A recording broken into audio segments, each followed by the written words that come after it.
નમસ્કાર દર્શક મિત્રો, કરંટ ટોપિકમાં હું પીનલ આપનું સ્વાગત કરું છું। વાત કરી રહ્યા છે આજે બિહારની ચૂંટણીને લઈને। આજે બિહારની ચૂંટણી માટે પ્રથમ તબક્કાનું જ્યારે મતદાન છે ત્યારે સૌથી વધુ ચર્ચાનો વિષય એટલા માટે પણ બન્યું છે કારણ કે આ વખતની આ બિહારની ચૂંટણી ખૂબ જ રસપ્રદ જોવા મળી રહી છે। બિહારની આ ચૂંટણીમાં 14 લાખ યુવા મતદારો છે જેઓ પહેલી વખત મતદાન કરશે। ચૂંટણી અને સરકાર ચૂંટશે। 1314 ઉમેદવારોનું આ ચૂંટણીમાં ભાવિ નક્કી કરશે તમામ મતદાતાઓ, જેની આજે સવારથી શરૂઆત થઈ ચૂકી છે। ઓવરઓલ અત્યારે ચૂંટણીની વાત કરીએ અને જે પ્રકારે મતદાન થયું છે તો લગભગ જ્યારે 11 વાગ્યા સુધી જોયું ત્યારે આપણે 25 થી 28% મતદાન, પરંતુ અત્યારે હાલ 30% સુધી મતદાન સમગ્ર બિહારમાં જોવા મળી રહ્યું છે। તો એનડીએ તરફથી ભાજપના 48 છે, જેડીયુના 57 ઉમેદવારો મેદાનમાં છે। પ્રથમ તબક્કામાં આરજેડીના 73, કોંગ્રેસના 24 ઉમેદવારો વચ્ચે આ જંગ જોવા મળી રહી છે। ખૂબ જ મહત્વની વાત એ છે કે આ ચૂંટણીમાં એક તરફ તો એનડીએ છે ને બીજી તરફ આજે વિપક્ષી મહાગઠબંધન બન્યું છે, તેમાં ખૂબ જ ગાઢ સ્પર્ધા જોવા મળી રહી છે। જો કે આપ સૌને ખ્યાલ જ હશે કે એનડીએમાં જેડીયુ, બીજેપી, એલજેપી, જીતનરામ માંઝીની હમ સેક્યુલર અને ઉપેન્દ્ર કુશવાહાની રાષ્ટ્રીય લોક મોરચા જેવી પાર્ટીઓનો સમાવેશ થાય છે।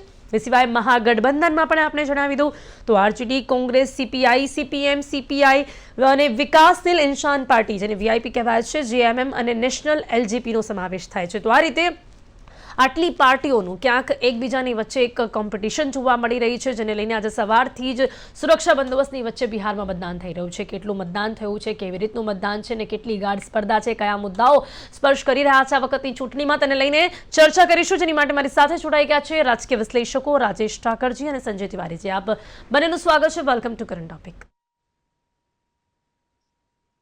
તો સૌથી પહેલા રાજેશભાઈ, બિહાર કોના સંગ એની જે ચર્ચા ચાલી રહી છે જેનું પરિણામ તો જ્યારે આપણે જોઈશું ત્યારે ખ્યાલ આવશે 14મી, પરંતુ આજે જ્યારે પ્રથમ તબક્કાનું મતદાન છે અને જે રીતની આ ટકાવારી જોવા મળી રહી છે, લગભગ 30% જેટલી ટકાવારી સમગ્ર વિસ્તારમાં જોવા મળી રહી છે। આપણે ત્યાં ગુજરાતમાં પણ આપણે જ્યારે મતદાનની ટકાવારી જોતા હોઈએ ત્યારે એના પરથી આપણે એક અંદાજો લગાવતા હોઈએ છીએ કે કોના તરફી કદાચ આ મતદાન થઈ શકે છે। વધુ મતદાન થાય સરકાર તરફી હોય, ઓછું મતદાન થાય તો ના હોય, આવા અઝમ્પશન આપણે કરતા હોઈએ છીએ। ત્યારે બિહારને લઈને અત્યારે આપ શું અઝમ્પશન કરી રહ્યા છો આ રીતની ટકાવારી જોતા? બિહારની આ વખતની ચૂંટણી છે એ ઘણી બધી ત્યાંની રાજકીય પક્ષો છે એના માટે બહુ જ મહત્વપૂર્ણ ચૂંટણી છે। એમાં ખાસ કરીને મહાગઠબંધન જે ઘણા વર્ષોથી સત્તાથી બહાર છે એમના માટે કરોયા મરોનો આખો ખેલ છે। અને હિન્દી બેલ્ટની અંદર ભારતીય જનતા પાર્ટીનો વધતો જતો પ્રભાવ, એની અંદર સૌથી પહેલા નંબરે ઉત્તર પ્રદેશ અને બીજા નંબરે બિહાર આવે। એના ઉપર વિપક્ષી ગઠબંધન છે એ કબજો મેળવવા માટેનો પ્રયત્ન કરે છે, જેના કારણે આવનારી રાષ્ટ્રીય ચૂંટણી છે એના ઉપર એ અસર કરતા થઈ શકે। એની સાથે સાથે ભારતીય જનતા પાર્ટી જે દેશની સૌથી મોટી પાર્ટી અત્યારે છે, સૌથી વધારે રાજ્યોમાં સત્તા ધરાવતી પાર્ટી છે, એનો અત્યાર સુધી એક પણ વખત મુખ્યમંત્રી બિહારની અંદર બની શક્યો નથી। અને ભારતીય જનતા પાર્ટીએ ધીરે ધીરે નીતિશ કુમારના સથવારે પોતાની પાર્ટીનો વ્યાપ વધાર્યો છે, પોતાના સંગઠનને ત્યાં ધીરે ધીરે મજબૂત અને મોટું કર્યું છે। પણ એ સ્થિતિ સુધી હજી સુધી નથી પહોંચ્યું કે બીજેપી પોતાના ચહેરાને ત્યાં આગળ મુખ્યમંત્રીનો ઉમેદવાર બનાવીને રજૂ કરી શકે। ઓછી સીટ આવવા છતાં પણ એમને મુખ્યમંત્રી જે છે નીતિશ કુમારને ત્યાં આગળ બનાવવા પડતા હોય છે। આ વખતે પહેલી વખત એવી સ્થિતિ ઊભી થઈ છે ત્યાં કે જેડીયુ અને ભારતીય જનતા પાર્ટી બંને એક સરખી સીટ લડે છે, એટલે 50-50% સ્તર ઉપર એ બંને જણા આવી ગયા છે। જે ગઈ વખતે જેડીયુ વધારે લડી હતી અને ઓછી જીતી હતી, ભારતીય જનતા પાર્ટી ઓછી લડીને વધારે સીટો જીતી હતી। એની સાથે સાથે ચિરાગ પાસવાન સાથેનું જે ભારતીય જનતા પાર્ટીએ સમાધાન કરેલું છે એ સમાધાન પણ કેટલાક બધા અંશે એવું જોવાઈ રહ્યું છે કે ભારતીય જનતા પાર્ટીના પક્ષમાં જાય છે, કારણ કે ચિરાગ પાસવાન બીજેપી થી વધારે નજીક છે નીતિશ કુમાર કરતા, અને એમને જે સીટો આપવામાં આવી છે માત્ર એક ધારાસભ્ય હોવા છતાં 29 જેટલી સીટો આપવામાં આવી છે, એનાથી ક્યાંક ને ક્યાંક જેડીયુ નારાજ હતો અને આ બધા એના સમાચારો હતા। એટલે બે પ્રકારની ત્યાં આગળ લડાઈ છે, એક તો એનડીએ અને મહાગઠબંધનની લડાઈ તો છે જ, સાથે સાથે જે ગઠબંધનો છે એની અંદર પણ એક આંતરિક લડાઈ છે પોતાને બિહારની અંદર વધારે મજબૂત કરવાની। દાખલા તરીકે કોંગ્રેસ છે તો કોંગ્રેસની માત્ર 12 સીટો ત્યાં આગળ વિધાનસભાની અંદર છે, ત્યાંથી એને વધારે સીટ ઉપર જવું છે. 62 જેટલી સીટ કોંગ્રેસે ત્યાં આગળ મેળવી છે આ વખતે, પણ એ 62માં 9 સીટ એવી છે કે જેની અંદર ફ્રેન્ડલી ફાઇટ છે, એટલે મહાગઠબંધનના જ કેટલાક ઉમેદવારો અરસપરસ ચૂંટણી લડી રહ્યા છે. બાકીની જે સીટો ઉપર કોંગ્રેસ લડે છે એમાં લગભગ 31 સીટો એવી છે કે જેની 6 વિધાનસભાની અંદરથી વિપક્ષ ક્યારે પણ ત્યાં આગળ ચૂંટણી જીત્યું ના હોય. એટલે તમે 30 ને 9 39 સીટો 62માંથી કાઢી નાખો તો બાકીની જે સીટ છે એના ઉપર જ કોંગ્રેસે જોર અજમાઈશ કરવાની છે. એટલે આ બાજુ ભારતીય જનતા પાર્ટીનો સ્ટ્રાઇક રેટ શું રહે છે અને પેલી બાજુ આરજેડી નો સ્ટ્રાઇક રેટ શું રહે છે, એના ઉપર સરકાર કોની બનશે અને કોણ મજબૂત થઈને ત્યાં આગળ ઉભું રહેશે એનું આખું સમીકરણ છે. ભારતીય જનતા પાર્ટીએ 100માં 70% ઉપરનો સ્ટ્રાઇક રેટ જાળવે, કારણ કે નીતિશ કુમારની સ્થિતિ એવું દેખાય છે કે એનડીએ ની અંદર ભારતીય જનતા પાર્ટીના પ્રમાણમાં ઘણી નબળી છે. એવી જ રીતે મહાગઠબંધનમાં કોંગ્રેસની સ્થિતિ જે છે એ નબળી છે, એટલે ત્યાં સ્ટ્રાઇક રેટ જે છે તેજસ્વીએ મેન્ટેન કરવાનું છે અને અહીંયા ભારતીય જનતા પાર્ટીએ મેન્ટેન કરવાનું છે. આ બધાની વચ્ચે ગઠબંધનના આટલા બધા સાથીઓ, પાછું ત્યાંનું એક જાતિગત રાજકારણ, એમાં પાછી જન સુરાજ પાર્ટીની એન્ટ્રી અને એક નવું ફેક્ટર એની અંદર ઉમેરાયું પ્રશાંત કિશોરના માધ્યમથી. હવે એ 7-8% વોટ લઈ જાય છે, તે કોના કાપે છે, આ બધા ઉપર. એટલે વોટિંગ પર્સન્ટેજ તો બરોબર છે, ચૂંટણી રસપ્રદ બની છે એટલે સાંજ સુધીમાં લગભગ 65-70% આસપાસ પહોંચે એવી આપણે અપેક્ષા રાખીએ. એટલે વોટિંગ પર્સન્ટેજ તો ઠીક છે, પણ એ વોટિંગ પર્સન્ટેજની સાથે સાથે આ બધા વોટ કયા કયા પક્ષમાં કેવી રીતે વહેંચાય છે એના ઉપર પણ પરિણામો જે છે એ બહુ નિર્ભર કરે છે. ખૂબ સાચી વાત કરી છે કે અંદરો અંદર પણ અહીંયા ઘણા એવા મુદ્દાઓ છે જે અસર કરી રહ્યા છે. મહાગઠબંધનની વાત કરીએ કે અહીંયા खास भाजपा की बात करें, जेडीयू की बात करिए। अभी संजय जी, क्या लगता है आपको, जिस तरह से यहाँ मतदान देखने मिल रहा है और जिस तरह का विश्लेषण राजेश जी ने किया अभी, और उन्होंने जिस तरह का बताया कि आरजेडी का स्ट्राइक रेट क्या होगा, यहाँ पे बीजेपी का क्या होगा, उसी पे कहीं ना कहीं ये जो इलेक्शन का रिजल्ट है वो निर्भर करता है। आपको परिस्थिति, सिचुएशन देखते हुए क्या लगता है, क्या रहेगा आरजेडी का स्ट्राइक रेट? और प्रशांत किशोर जी, जो इस बहुत इंपॉर्टेंट फैक्टर, एक न्यू फैक्टर वहां बिहार में देखने मिल रहे हो, कितना असर कर सकते हैं इस इलेक्शन में? देखिए पिनल, सबसे बड़ी बात यह है कि बिहार के चुनाव को देश के बाकी राज्यों के चुनाव की तरह नहीं देखा जा सकता है। राजेश जी ने बहुत अच्छे से विश्लेषित किया है सीटों को लेकर और संख्या बल को लेकर और उनके स्ट्राइक रेट को लेकर। लेकिन बिहार में जो ये पारंपरिक रणनीतिक चर्चाएं होती हैं, ये काम नहीं करती। बिहार का इलेक्शन थोड़ा सा अलग है, बिहार का मतदाता थोड़ा अलग प्रकार से सोचता है, और बिहार का जो भी इस समय सीन है, जो परिदृश्य है, इस परिदृश्य को आप देखेंगी तो आपको थोड़ा सा इसके विश्लेषण के लिए बहुत पहले जाना पड़ेगा, 20 साल 30 साल पहले जाना पड़ेगा। और उस समय से लेकर के अब तक बिहार का जो एक बदलाव का पैटर्न है, उस पैटर्न को देखना पड़ेगा। आप याद कीजिए, नीतीश कुमार जी अभी भी बिहार के ऐसे चेहरे हैं जिनके बिना बिहार की राजनीति की कोई कल्पना कोई नहीं कर सकता है। भारतीय जनता पार्टी भी बिना नीतीश जी के चेहरे को इस्तेमाल किए सामने नहीं आ पा रही है अकेले। तो नीतीश जी के इस प्रभाव को पहले देखना होगा। इसके लिए आपको जाना पड़ेगा बहुत पहले, जब नीतीश जी पहली बार चुनाव लड़े थे और शुरू के 2 चुनाव वो हार गए थे। नीतीश जी जैसा लोकप्रिय चेहरा बिहार में 2 चुनाव शुरू का हार गया। तीसरे चुनाव में उनके पास चुनाव लड़ने के लिए पैसे नहीं थे। उन्होंने अपनी पत्नी मंजू देवी की नौकरी के लिए बहुत प्रयास किया कि उनकी कहीं नौकरी लग जाए तो उनका घर चले।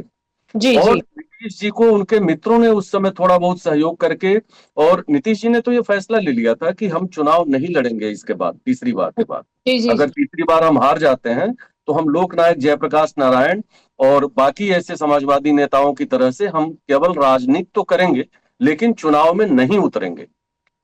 वजह क्या थी, इस पर आपको ध्यान देना चाहिए कि शुरू के 2 चुनाव नीतीश जी क्यों हारे थे और तीसरे चुनाव में कैसे वो जीत पाए थे।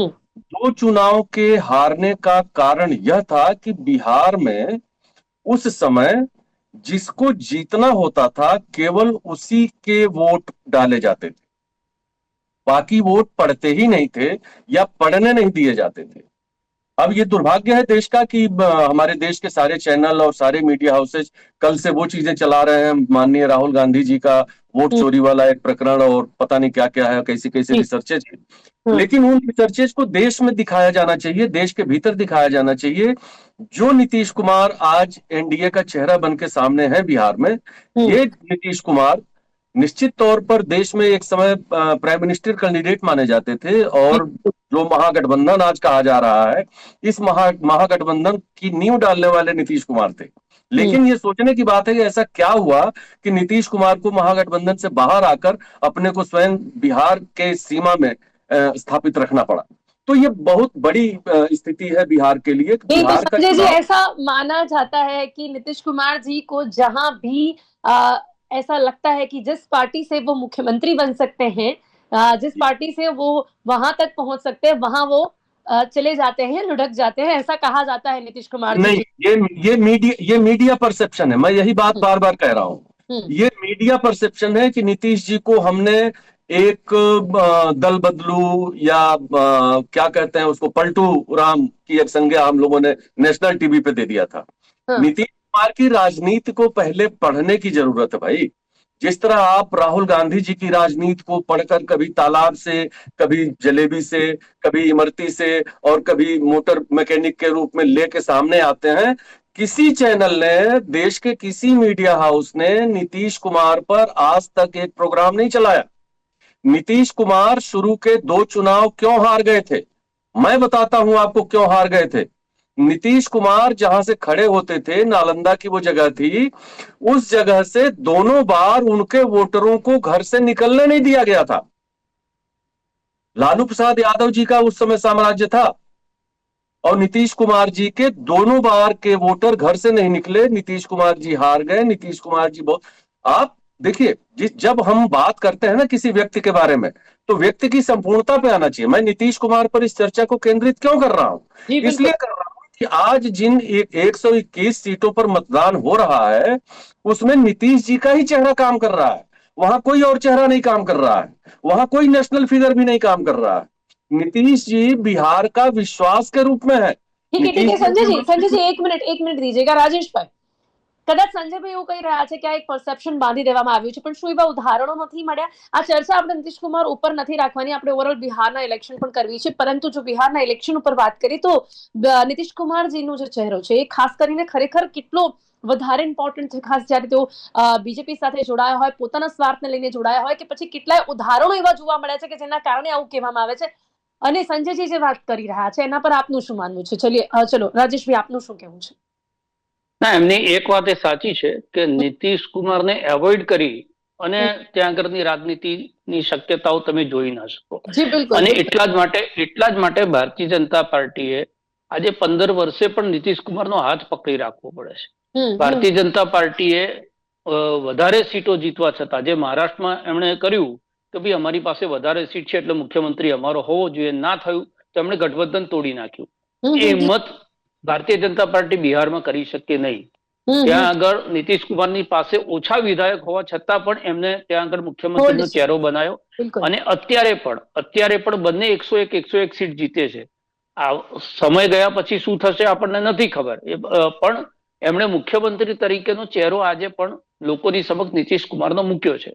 પણ નીતિશ કુમારની જે છબી છે, ઘસાઈ છે, એ આપણે માનવું પડે।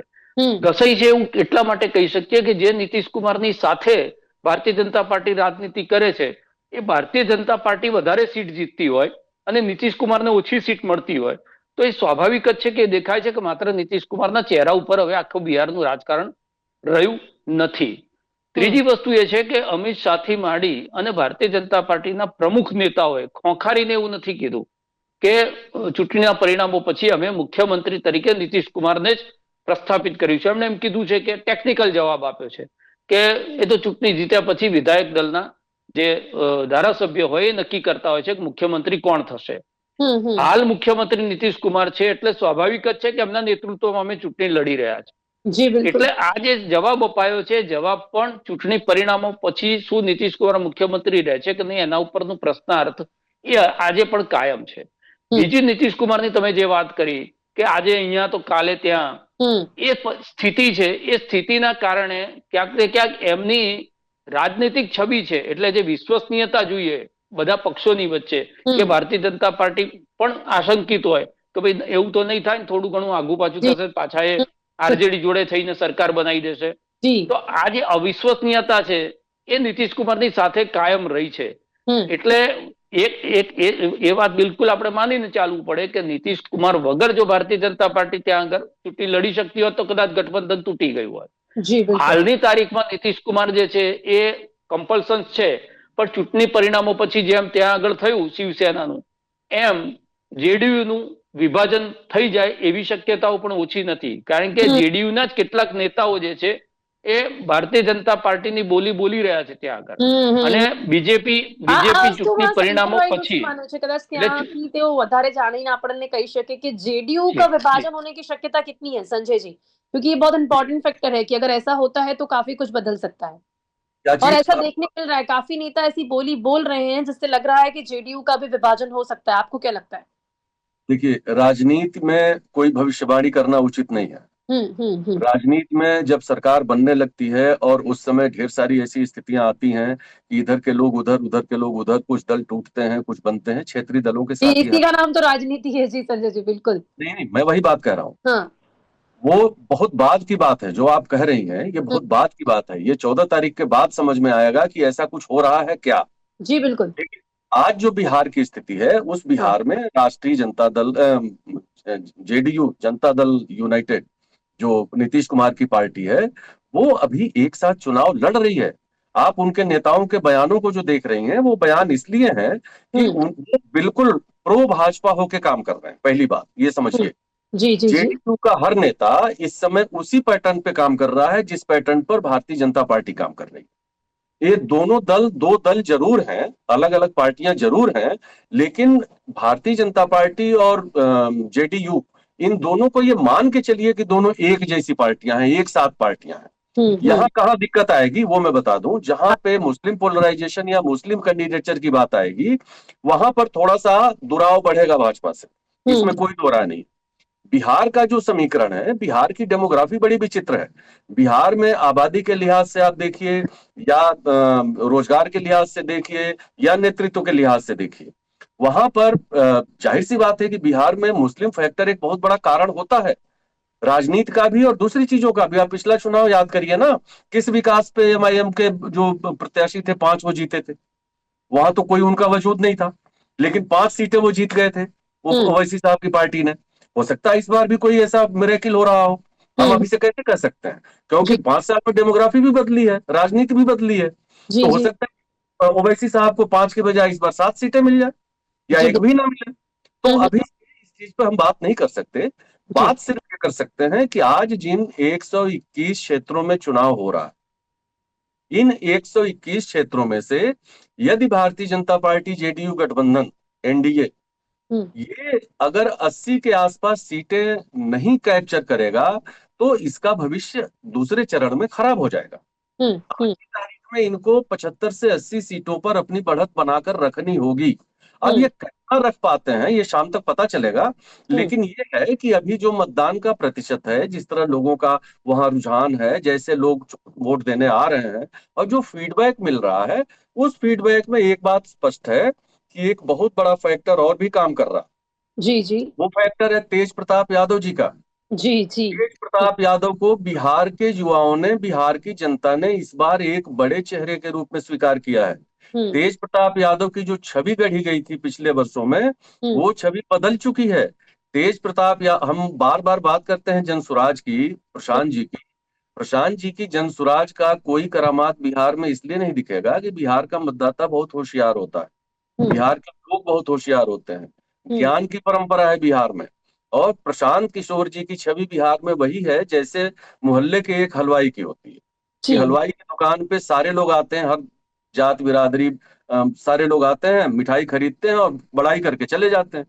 प्रशांत जी अभी तक एक दुकान चला रहे थे, राजनीतिक गणित का, राजनीतिक समीकरण का, चुनाव प्रबंधन का. तो उनको दुकानदार के रूप में ही बिहार के लोग देखेंगे. कभी भी प्रशांत जी को एक राजनीतिज्ञ के रूप में कोई देखे, मुझे नहीं लगता है। बिहार का आदमी तो कतई नहीं देखेगा, क्योंकि बिहार राजनीति का गढ़ है मैम। जी बिहार जी का जी बच्चा बच्चा राजनीति करता है। जी, बिल्कुल बिहार बिल्कुल का बिल्कुल। एक एक व्यक्ति राजनीति करता है। जी। बिहार की राजनीति का ये अक्षर वाली शिक्षा से कोई लेना देना नहीं है।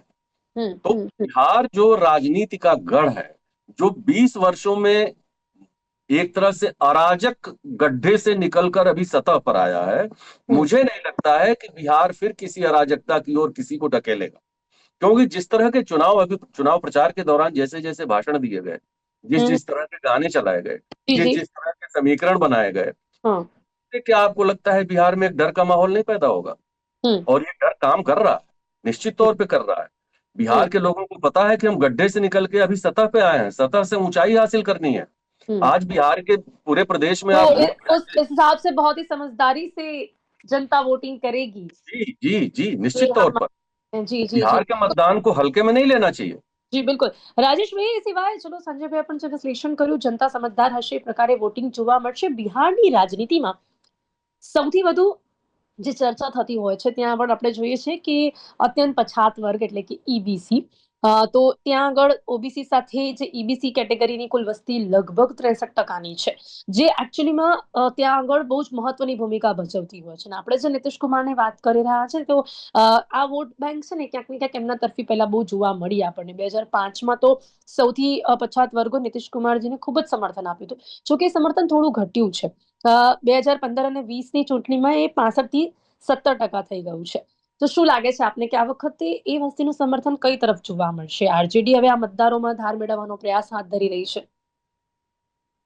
ના, જો દરેક પાર્ટી જે છે એ મુદ્દાઓ તો ચર્ચા જ છે આની અંદર, એની સાથે સોશિયલ એન્જિનિયરિંગ બિહારની અંદર કામ કરે છે, એમાં આપણે નકારી ના શકીએ વાતો। ત્યાં આગળ જાતિ જે છે એ પ્રમુખતાથી ચૂંટણીની અંદર એનો ઉપયોગ પણ થાય છે કાર્ડનો, અને એ કાર્ડથી ઘણી બધી સફળતાઓ પણ રાજનીતિક રીતે મળે છે।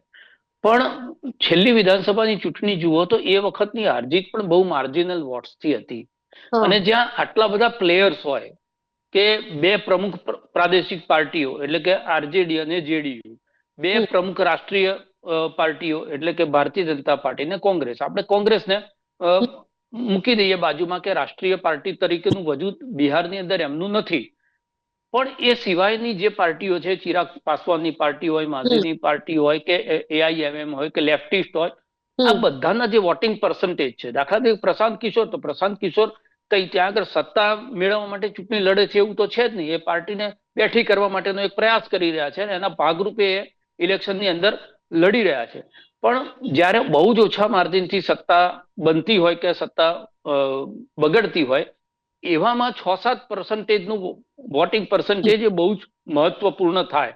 આપણે ગુજરાતમાં જોયું છે કે જેપીપી હોય, આમ આદમી પાર્ટી હોય, નેશનલ એનસીપી હોય, આ બધાનો જે પ્લે છે એની અંદર 20-25 સીટોની અંદર ગણિત બગડી જતું હોય, જીતનારો વ્યક્તિ હારી જતા, હારનારો વ્યક્તિ જીતી જતો હોય। એટલે જયારે આટલા બધા પ્લેયર્સ હોય અને જયારે ફાઇટ નેક ટુ નેક હોય, એ પરિસ્થિતિની અંદર પરિણામો આપણે ચર્ચી શકીએ। એમને વાત સાચી જ કીધી કે પહેલું જે 121 સીટો છે એની અંદરથી 80-85% સીટો જે છે જે પણ ગઠબંધન કાઢી જશે એ ત્યાં આગળ સત્તા બનાવશે। એટલે આખી લડાઈ જે છે એ આની ત્યાં આગળ લડાઈ છે, અને એની અંદર જે મુદ્દાઓ ચર્ચાયા છે એમાં જંગલ રાતથી માંડીને અત્યાર સુધીની તમામ, એમાં વોટ ચોરીને બધા જ મુદ્દાઓ ચર્ચાયા છે। પોલિટિકલી જે સ્ટેટ જે છે એ બહુ જ વોકલ હોય, પોલિટિકલી બહુ જ મેચ્યોર સ્ટેટ હોય, એની અંદર ફ્લોટિંગ વોટ પણ પુષ્કળ હોય, અને એટલા માટે પરંપરાગત રીતે જેમ આપણે ગુજરાતમાં જોઈએ છીએ એવી રીતે એક જ પ્રકારની ટ્રેન્ડ વોટિંગની હોય દરેક ઇલેક્શનની અંદર, કે તમે જજમેન્ટ લઈ શકો કે આ વિસ્તારમાં આ થશે, આ વિસ્તારમાં આ થશે, એ ઘણી બધી વખતે થતું હોતું નથી। બહુ બધી પાર્ટીના એવા લોકો પણ છે જેમને ટિકિટ ના મળી હોય ને ઇન્ડિपेंडेंट चुनाव लड़ता હોય। जी जी, समय आपके पास बहुत ओछो है, बट अंत में संजय जी आप भी क्या कहना चाहेंगे? क्या लगता है आपको? जैसा कि हमने बात की, बिहार की जनता बहुत ही समझदारी से वोट करेगी, और अभी की सिचुएशन देखते हुए भी हम क्या विश्लेषण कर सकते हैं, किस तरफ ये वोटिंग जाता हुआ दिख रहा है? अंत में क्या कहेंगे संक्षिप्त में? देखिए, बिहार में जो वोटिंग का इस समय पैटर्न है या जो वहां चल रहा है, मुझे लगता है कि बिहार में फिर से एक बार चुनाव पूरी तौर पे jungle raj versus law and order versus विकास वर्सेज आर्थिक स्थिति वर्सेज उद्योग रोजगार, इन चीजों की तरफ मुड़ गया है और बिहार का चुनाव पूरी तौर पर उसी तरह से जा रहा है जैसे पिछली बार गया था। बिहार की जनता निश्चित तौर पर नहीं चाहती है कि बिहार में फिर से वो दौर वापस आए, अपहरण वाला, वो जंगल राज वाला, वो क्राइम वाला। तो वो चीजें बिहार के युवाओं तक पहुंच चुकी हैं। जो युवा पहली बार वोट डालने जा रहे हैं उनको बिहार की कहानियों से रूबरू कराया जा चुका है। ये सोशल मीडिया का युग है और इसमें बिहार में तो सर्वाधिक सोशल मीडिया इन्फ्लुएंसर्स हैं। तो बिहार को बिल्कुल अलग प्रकार से आप इस बार देखिएगा और ये जो चुनाव परिणाम आएंगे निश्चित तौर पे अलग प्रकार के आएंगे, क्योंकि इसलिए भी आएंगे कि चिराग पासवान जैसे व्यक्ति को, जिनके पास कोई विधायक नहीं था, 29 सीटें दी गई हैं। तो 29 सीटों में वो 29 जीतने के लिए नहीं दी गई होगी। निश्चित तौर पर वो 5-6 सीटें, 10 सीटें जीत सकते हैं, लेकिन बाकी पर वो किसको नुकसान करेंगे ये देखने वाली बात होगी। तो बिहार का काफी कुछ भी नया इस बार बड़ा अलग ढंग से हुआ, काफी कुछ अलग देखने मिलेगा और काफी परिणाम भी इस बार हमें अलग देखने मिल सकते हैं, ऐसा हम अभी विश्लेषण कर सकते हैं। समय અહીંયા સમાપ્ત થાય છે। રાજેશજી, સંજયજી, આ બંને મારી સાથે ચર્ચામાં જોડાયા તે બદલ આપનો ખૂબ ખૂબ આભાર। Thank you so much. નમસ્કાર। તો વાત કરી છે બિહારની ચૂંટણીને લઈને પ્રથમ તબક્કાનું આજે મતદાન જોવા મળી રહ્યું છે। ઘણું બધું આ વખતે અલગ જોવા મળી રહ્યું છે બિહારની આ ચૂંટણીમાં। હવે જોવાનું રહેશે કે એનડીએની સ્થિરતાની સામે ખાસ આજે મહાગઠબંધનનું જોડાણ છે તે કેટલું મજબૂત સાબિત થશે। કરંટ ટોપિકમાં અત્યારે બસ આટલું જ। ફરીથી મળીશું એક નવા વિષયની સાથે, ત્યાં સુધી રજા આપશો। નમસ્કાર।